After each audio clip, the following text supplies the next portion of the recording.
pwedeng paliwanag tungkol po sa lugar po na ito ng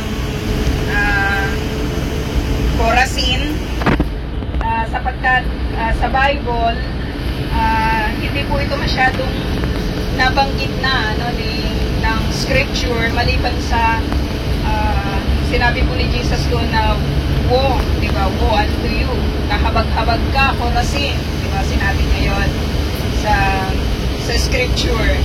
So yung word na Chorazin ay pinaniniwalaan na galing po ito sa salitang chorus, nang ibig pong sabihin ay to announce, sabi dito, or the announcer. So mula po doon po sa kanyang pangalan, kung saan siya kinuha, ay makikita po natin na supposed to be yung lugar po na ito ay sila po dapat yung magpro-proclaim, di ba, ng patungkol po sa Panginoong Jesus, sa mga ginawa niya, sa mga wonders niya, di ba, sa mga miracles niya. Pero hindi po nila yun ginampanan. No? Wala po silang ginawa sa mga ito, maliban doon po sa pagiging, yung lagi kong sinasabi, indifferent. Wala silang pinapakinggan nila pero hindi nila sinusunod. Pinapakinggan nila pero lumalabas lang sa kabila nilang tainga. So dito sa katulad ng binanggit ko kanina ni Brother Bernie, dito sa lugar po na ito ay marami pong ginawa si Jesus ng mga miracles, mga teachings, pero makikita natin na isa ang Chorazin, kasama po ng Capernaum at ng Bethsaida, na isinumpa ng ating Panginoong Jesus sapagkat hindi po sila naniwala sa Lord at nireject po nila yung kanya pong message. So sabi po dito, mula daw sa sa lugar na ito ay makikita yung Sea of Galilee, tapos yung Capernaum, tapos yung Bethsaida. So maganda po yung kanyang location. Malapit lang po siya sa pinaka-center ng ministry ng ating Panginoon. So makikita natin na makikita ninyo yung mga bato dyan, mga kapatid. Iba yung kulay niya, kulay itim. May pagkaitim siya, hindi siya yung mga katulad ng mga una nating nakita sa mga lugar na pinuntahan natin. Kasi sabi po dito, yan po ay mga basalt stone, na very common in this Galilee area. Dito sa area po na ito, ay very common po yung mga ganyang stones. So, pinild po nila yung Chorazin na sa pamamagitan po ng mga ganyang kulay ng bato. So, sa time ni Jesus, ay meron pong 10 hektarya yung Chorazin at probably nasa 500 at 1,500 yung mga tao na naninirahan dati sa lugar na ito. Alam po ninyo kung ilan yung population ng inyong baryo o ng inyong bayan? Kasi sa amin ay nasa ganito lang yung yung population namin, nasa 500 to 700 lang. Maliit lang yung aming lugar. So, mga ganyan po yung kanyang kalaki at karami ng kanyang mga tao. Pero maluwang yung kanilang area, 10 hektarya yung binabanggit sa atin. So, dito sa Chorazin, makikita din po natin yung katulad ng mga nakikita natin sa mga biblical places na pinupuntahan natin, yung pag-build po nila ng sinagoga. So, laging ganun naman, nakita natin yung sinagoga sa Capernaum, nakita din natin yung sinagoga sa Magdala, at sa mga other places pa, dito po sa Galilee. Kasi sa kapanahonan nila, katulad din po sa kapanahonan natin ngayon, that in every places, may mga churches. At sa bawat mga churches, pagandahan yan, di ba? Palakihan, pagandahan yung kanilang ginagawa. So, ganun din po yung ginagawa nila nung araw. Pagandahan sila ng synagogue, palakihan sila ng synagogue. So, depende po doon po sa capacity ng mga residents kung gaano po kalaki yung kanilang gagawing sinagoga. Pero one thing na very important na nakita po dito po sa Chorazin ay yung sinasabi po na seat of Moses. So, hindi nakita yun sa ibang mga sa ibang mga sinagogue. sa mga lugar na napuntahan natin. Di ba sa Magdala nakita lang natin yung stone, yung nakita doon, nakalukay po nila yung may nakita doon na yung parang foundation ng stone.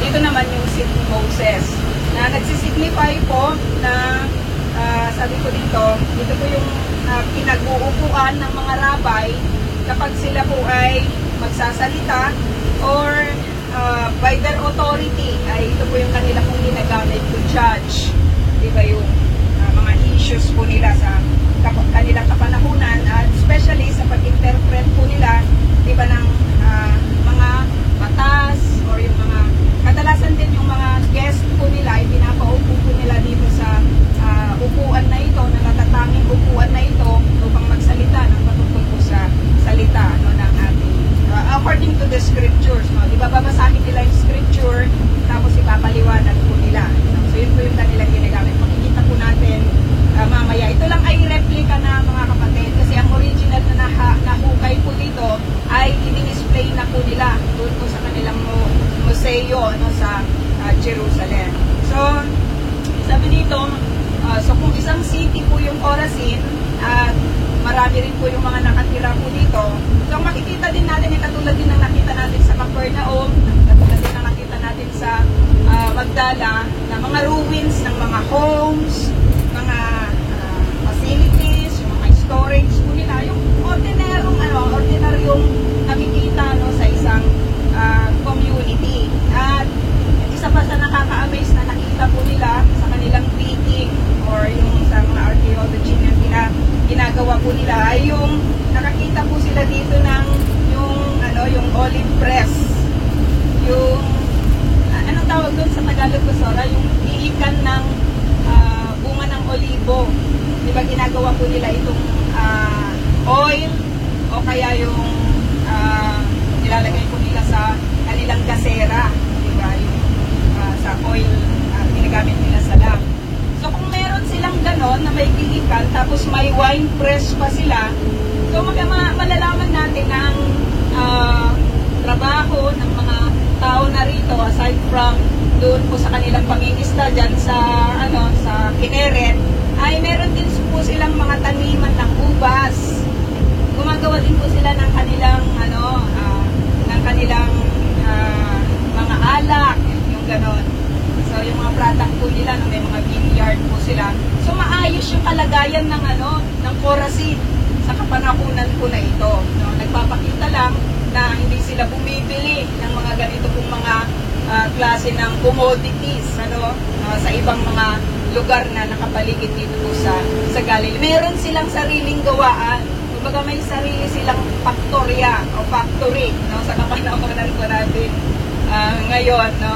At yun, no, kung may mga tanim silang mga olives, may mga tanim silang mga grapes, katulad ng ating kinain ngayon.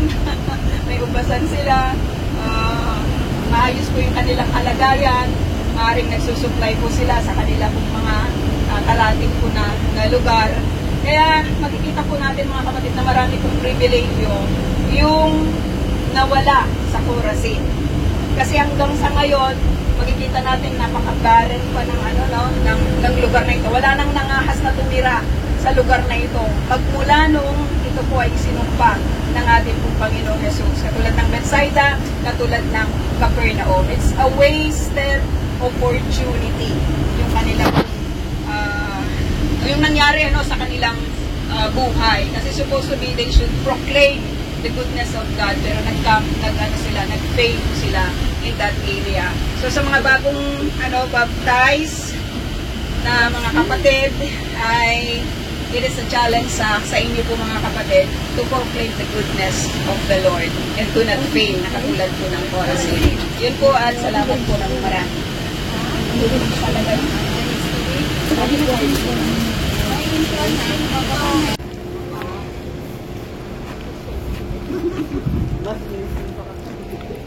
Nasisyal yung lugar na ito. Mahal yung kanila.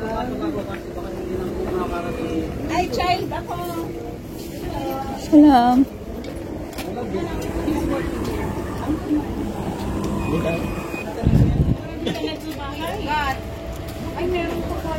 May ano pa si Stinger doon, kamoting kahoy farm. Punta ko sa inyo. Which verse in the Bible is this? In which chapter? Matthew. Matthew? Yes. When Jesus said, "Who to you, Chorazin? Huh? Who to you, Chorazin?" Dito magpapaya daw. Kaya sa niyang mama, meron din dyan. Ano to? Oregano. Ay, ang baho. Meron natin kanina 15. Hindi siya Tapos oregano. dito ay 22. 22. Hindi nga po po. 37 na. Ito nga yung kayang ko na.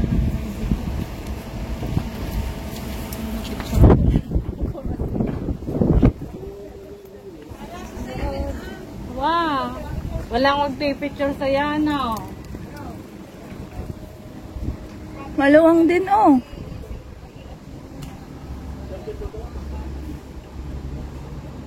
Pipikit yun.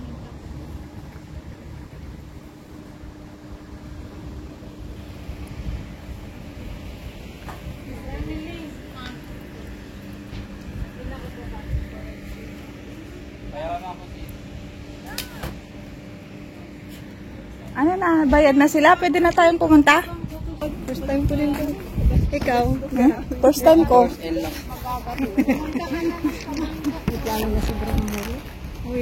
This is my first. For the first time. Gawa tayo ng mga replika ng Chorazin, Bethsaida, gawin natin dito. Gawin tayo Israel mini park. Pwede yun. Mini Israel. Wala pang nakaisip nun bro tayo pa lang. Tingnan. Nakaagad din eh.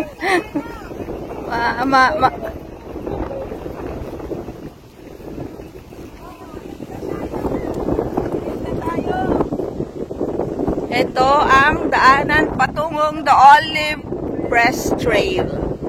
Let's go!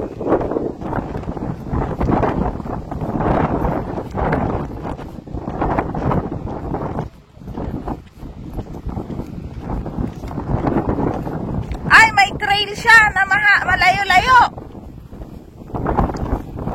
Bababa ka dyan, tapos pupunta ka doon, iikot ka dyan. Ay, ayun, oh! That's the Olive Press. Ayun, yun.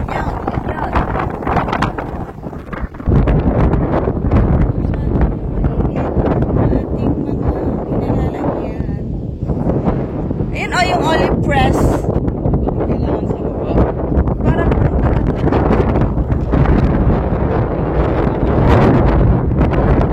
hindi kasi ano. Ayan,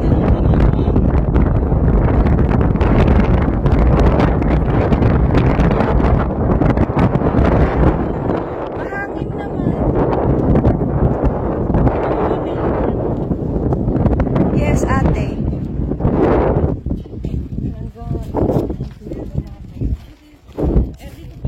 What's this? ito yung city.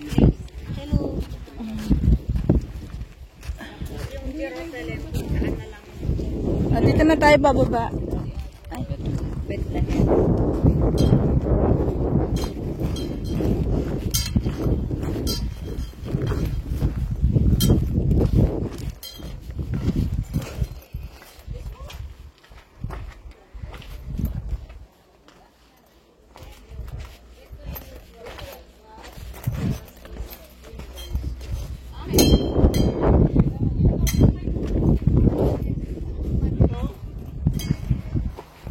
Itong ritual bath na ito ginagamit nila to cleanse themselves bago sila pumasok ng synagogue. Ayan. Hindi ko nakikita. Ba ganyan? Saan ba? Ayun. Ay! Bawal? Ano yung nasa baba niyan, oh?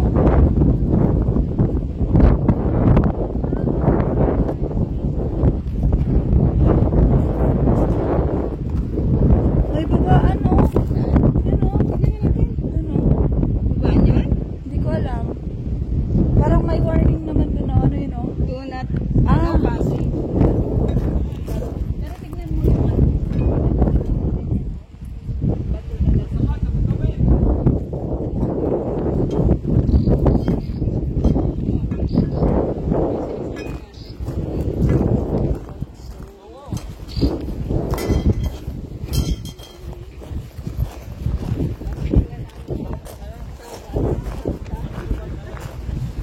Ano yan?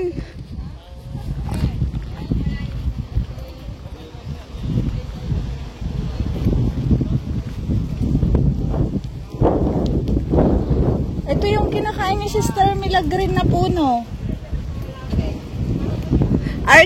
Archaeological excavation. Ano naman to? The wealthy quarters. Ay, ang mayamang quarters. Ayan ang mga ano. Ng mga mayayaman.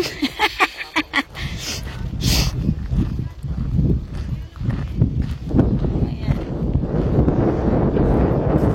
Ay, ito naman. Dito nga tayo, tingnan nga natin.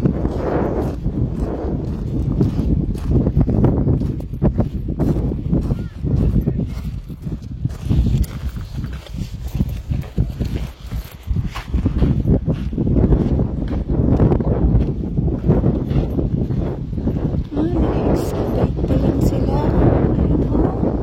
Nope. Speech. Ang galing-galing naman.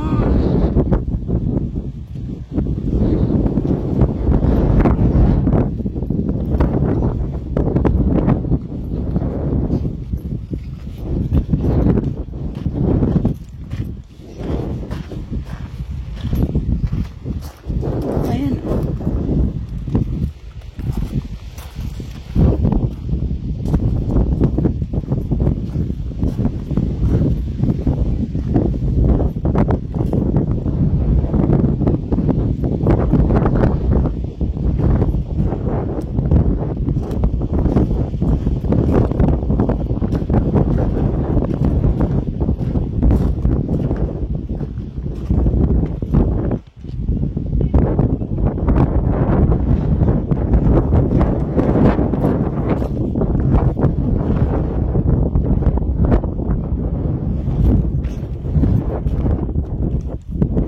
Ay, ano yan?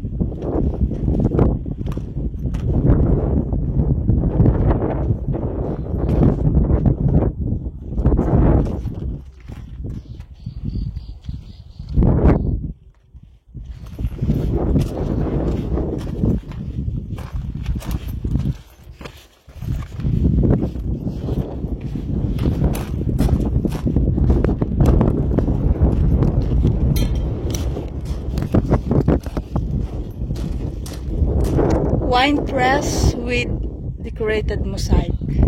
Dito. Ayun!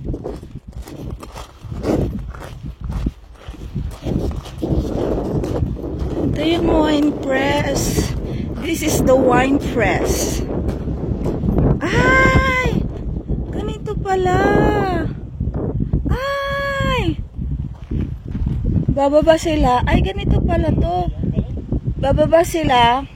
Tapos ilalagay yung mga wines dyan. Tapos yung paa nila yung pagpipress nila eh. Ay, ganun pala yun. Tapos yung tubig pupunta doon. Tapos tatakalin na. Tapos may mosaic siya doon.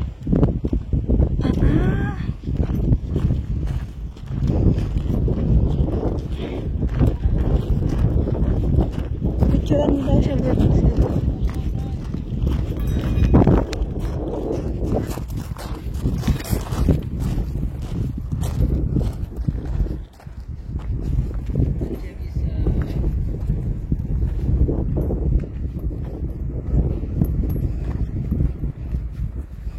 Chair of Moses. Ay, replika na lang siya.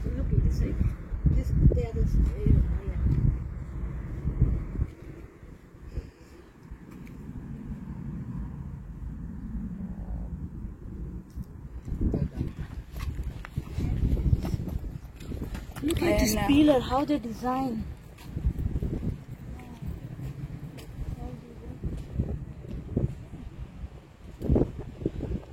Ah, ang liit lang. Cathedra of Moses. Seat of Moses.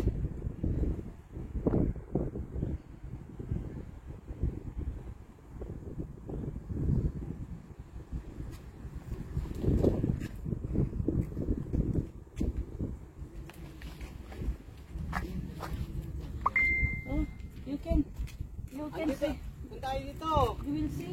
You can see. I will stand there. What's that? This is stone.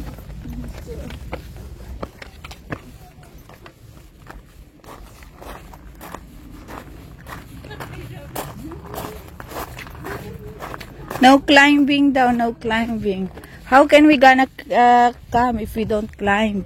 The synagogue decorations. Ay, dito tayo. Ayan. Ito ang kanilang synagogue sa Chorazin. One of the prominent city of Tiberias. Ay!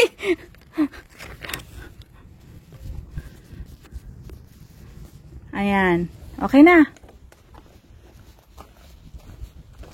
Ala, ano to?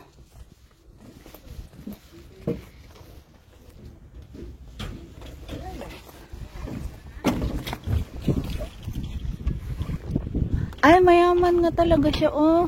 Tapos yung ulo niya yan, oh. Tingnan mo, oh. Oo, mayaman siya na.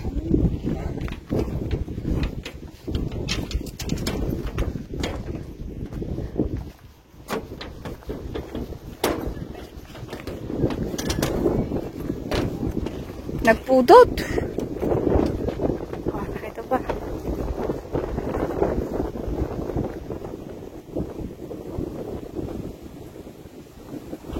Ay, mababasa yan. Ang liit.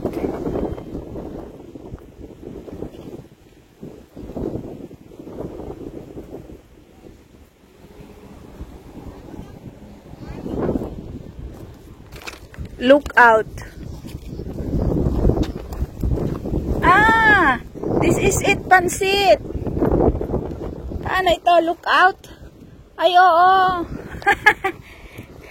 Tignan natin. Ayan, oo. Diba? Look out. Ayan. Nasaan na ba yung butas mo? Ayan. Look out. Hiya! Ano tong Arcade House? The Arcade House. We go inside and you see what's inside. Ay, marami siyang mga arc-arc. Ayan.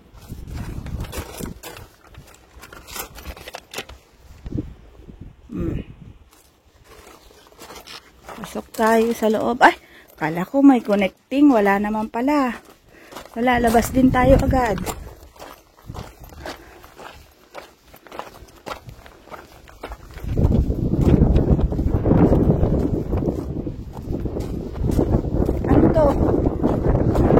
This is it. Olive oil press. Chorazin stream. Ayan, tignan natin yan. Meron dito. Lilit naman ng mga bintana nila. Ah, ganun lang siya. Ayan, papasok tayo. Ayan, tapos yung mga bubong nila bato din. Ha ha ha ha. Ayan. Matibay.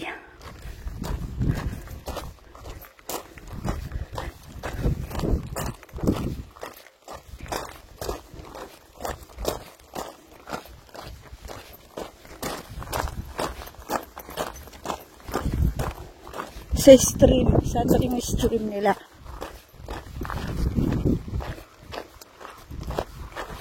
Ayan. Ano bang meron dito?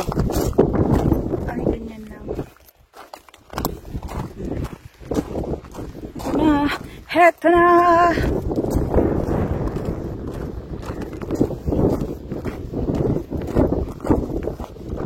The olive oil press. Papasok tayo dyan mamaya. Tignan natin to. Land of basalt. What is this, pansit? geological map of the Kinneret region. Chalk, limestone, basalt, alluvium. Khorazim is situated on a bow-shaped hill, some 70 meters above sea level in a region strewn with basalt rocks. The Khorazim block was formed when eruption and flow of lava blocked the passage between the upper Jordan Valley and the Sea of Galilee, Kinneret. Once solidified, the basalt caused a plug which prevented the river from flowing southward, thus forming the Hula Lake and the sharp, narrow Jordan Gorge. Due to its geographic location in the Jordan Basin at the foot of the Upper Galilee Mountains, the region received relatively low rainfall, averaging 400 mm per annum. Basit na talaga. Average temperatures here are relatively high. Extinct volcanoes and broad expanses of fossilized basalt flow are still discernible in the vicinity. The basalt covering the outer layers of the Khorazim region is considered young and referred to as the Yarda Formation. The eroded basalt form a rich, heavy soil which requires great stone clearing efforts before it can be cultivated. Prominent among the flora of the region is the common buckthorn, easily identified by its long, thorny branches. Many wild animals lived in the vicinity. The most common among them are hyraxes, rock rabbits, often seen lying on the sun. An adult male protects them by emitting a warning cry to the herd when he detects danger. Oh, may makakita sana tayo, wala lang tayo nakikita. Wala eh. Ito tayo, tignan natin. This is the olive press. This is it, pansit. Ganyan siya. Ay, ang galing. Tapos ito, gagawin kaya dito. Pinapagulong ito. Oh, grabe. Ang hirap naman. Ang tigas ng bato, dear. Ito yung kanilang olive press. Tapos pumupunta dito yung olive na napipress. Nilalagay siguro dyan yung olive. Mahirap ang kanilang mga trabaho. Sa mga kapanahunan nila, puro gamit batong mabibigat.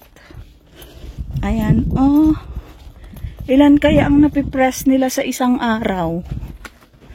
Grabe. Aray ko. YouTube na natin yan, paano mag-press sa mga kapanahunan nila. Let's go!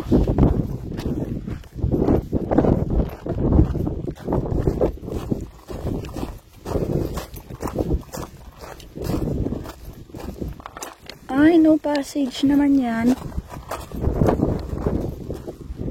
Kasi nakadisgrasya. Ayan nila sa may flag. Ayan. Makalagay kung ano to. Bahay siguro.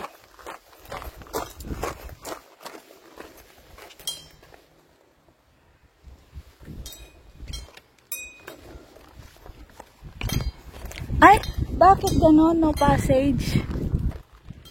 No passage. Tayo ay sumunod. Dahil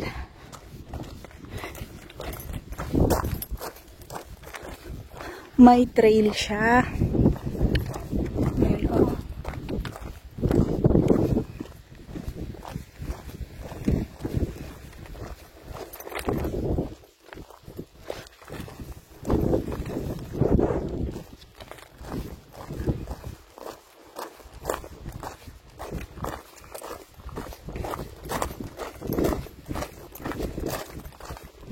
maglakbay sa gilid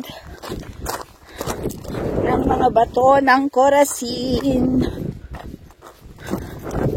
upang masin ang mga batong maitim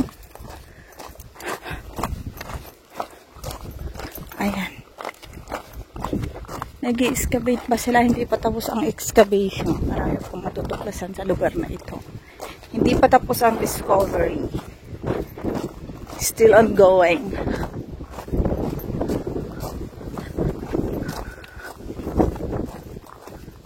I saw the olive oil press. Doon, yes. Nasaan na sila? Umuwi na sila? Saan? Ay, nandun sila? Saan? Ba't hindi kami nagkita-kita? Ha? Hindi naman pa pwedeng pumunta doon sa may flag? Where are they?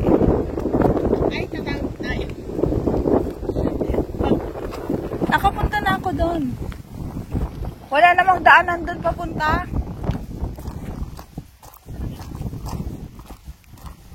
Yan.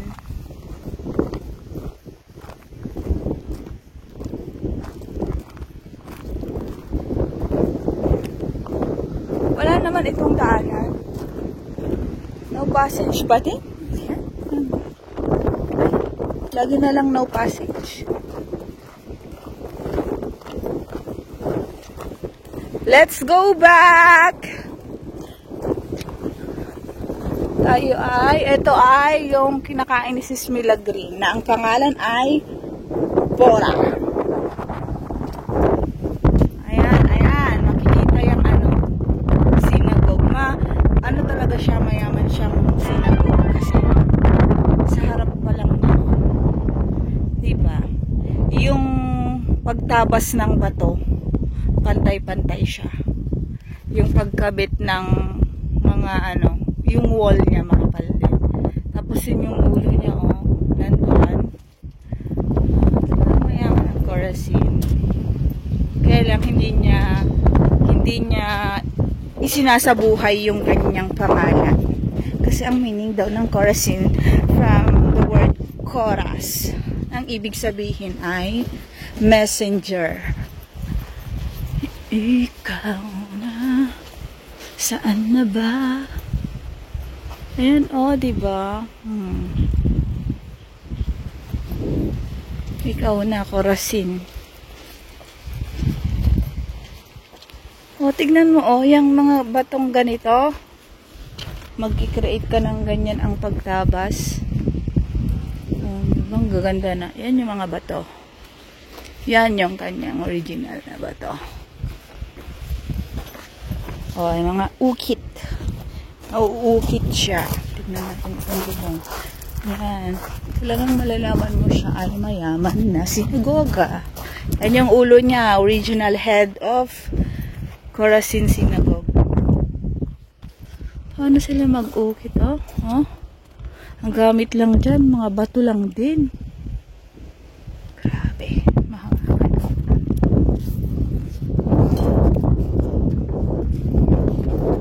Tapos maghahagdan ka pa talaga. Pupunta. Ayan, Ito yung replica ng Seat of Moses. Replica nasa Jerusalem Museum sila. Yala, to? Ayan yung trail. Punta doon. Ang layo pa. Tapos makikita mo yung Galilee. You can see the Galilee. Sea of Galilee. Nakita na natin yung mga wine press tsaka olive press. Let's go back! Ayan yung kanilang mga bato. Yes naman.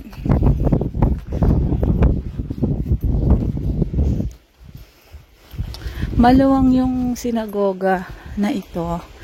Ayan, Medusa. Medusa, in Greek mythology, Medusa was one of the 3 Gorgons. Whoever dared to look her in the face was instantly turned to stone.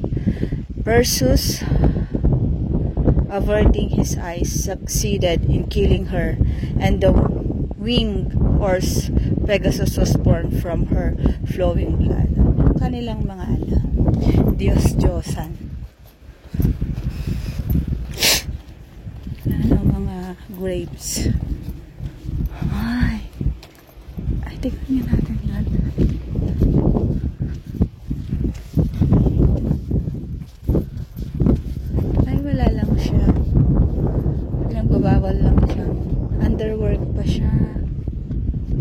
natin dyan. Ayan o. Ano to? Ayan, mga bato.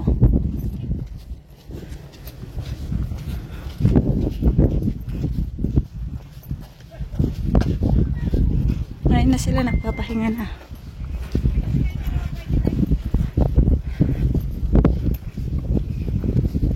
Maluwang itong Corazin. Maluwang. Ayan. Uwi na po kami. Hanggang sa muling pagkikita, Corazin. Bye-bye.